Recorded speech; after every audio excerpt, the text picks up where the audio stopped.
Hello everyone. I'm starting. God has called me to start a YouTube channel. It's taken me away from a 9 to 5 job and asked me to write another book. The first book, I Love God. I'm not apologising for it. Is at bookstores, good bookstores near you. No, at Amazon and Kirong.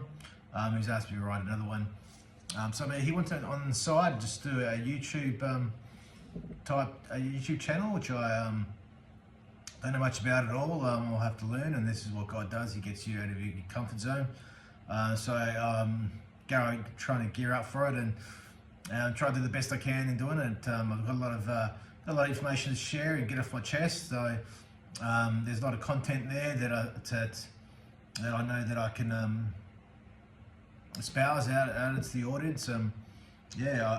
He's given me three topics to talk on: eschatology, or end time stuff, which I believe we're in the end of days now. I want to go through in a separate episode all the major prophecies that have come out. So I've outlined them. I've outlined them and given evidence where they are at the moment, whether they're partly fulfilled or fully fulfilled. I believe there's only two that haven't been fulfilled before His coming, or the rapture, that is, being famine and another pestilence. We had one pestilence, but the Bible does say talk about plural. So and you've got also the generation will not pass from Israel being formed in 1948. 80 years onto that is 2028, and that sort of coincides with the Hosea principle that after the third day that Jesus will raise His church, where with one day is 1,000 years, and depending on whether it's 30 AD or 33 AD, given there's conjecture around His death, then we're coming up soon. So we don't know the day or the hour, but we could definitely know. I think someone will know the month, and a lot of people know the year. I know in the Christian circles, a lot of prophets have said 30 and 2030, 2033 would be the second coming. I think, but then you also have the rapture that could be 7 years before that, or if you're a pre-tribulation, or that is. But there's also mid-tribulation and post-tribulation.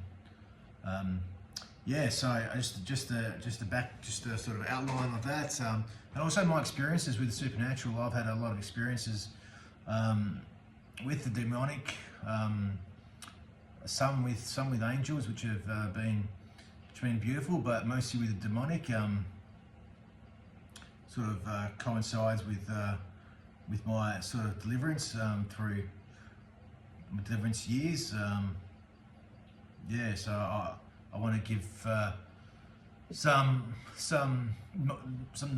information around that. I don't think that's a lot of that's not in the Bible. Although there's a third heaven, there is a supernatural realm outside that is said like many people that I've heard. That I don't actually see them, but I do hear them and feel their darkness. But they are demons and angels around the atmosphere, and they're trying to cause chaos for demons, and angels are trying to help us and keep us safe. I also want to get some doctrine as well. The biggest ones like being repentant and forgiveness.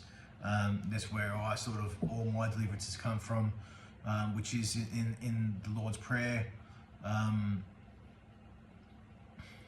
If we don't repent, if we don't repent, then we can't be forgiven, and the Father says if we don't forgive, then He won't forgive us. So the two very important doctrinal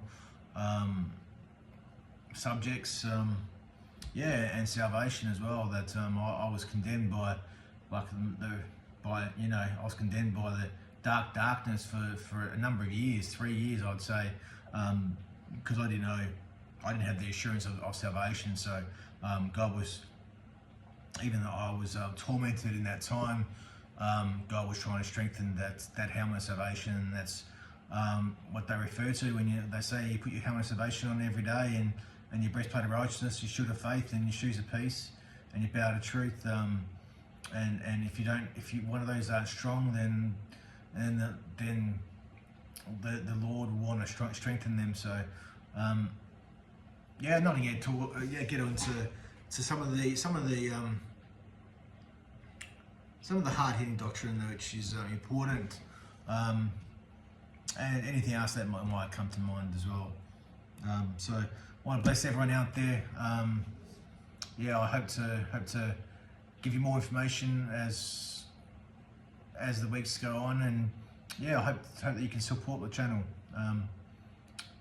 It'll be good and interesting. Thank you very much. So.